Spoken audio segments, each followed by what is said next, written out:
plenário, né, que é composto por conselheiros. Esses conselheiros são representantes de entidades e de instituições de ensino.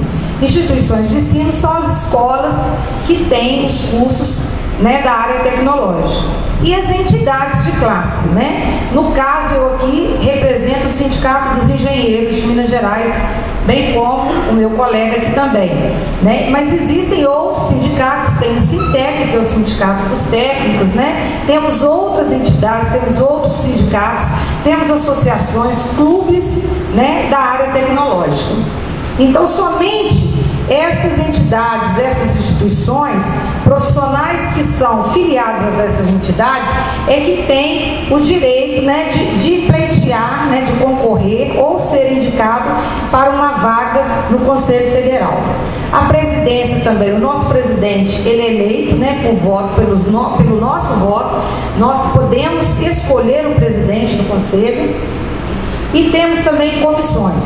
O Conselho é o último grau de recurso para discussões de assuntos pertinentes à nossa área. Ele tem ação normalizadora e não fiscalizadora.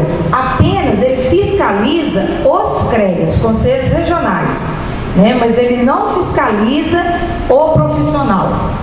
Em cada estado da União existe um CREA, que é o Conselho Regional da Engenharia, Arquitetura e Agronomia. Este sim é responsável pela fiscalização do exercício profissional. Após esse decreto, né, que regulamentou a profissão, passaram-se 33 anos e os profissionais ainda não satisfeitos lutaram para que surgisse uma nova lei que contemplasse mais os seus desejos e seus anseios. Foi quando surgiu a Lei 5.194/66, que é a lei que ainda hoje rege as nossas profissões. E a novidade nessa lei foi a criação das câmaras especializadas, né, das diversas modalidades da área da engenharia, e bem como a criação das inspetorias. As inspetorias que auxiliam os conselhos regionais a fiscalizar o exercício profissional.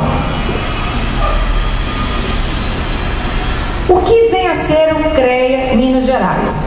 Ele é uma autarquia pública federal, criada por lei específica no Congresso Nacional, que tem por finalidade regular, verificar, fiscalizar e aperfeiçoar o exercício das profissões de engenheiro, arquiteto, agrônomo, geólogo, geógrafo e meteorologista, nos níveis superior e técnico. Como ele regulamenta? Quando ele recebe, né, o registro de cursos, quando ele recebe o registro do profissional, o registro também das empresas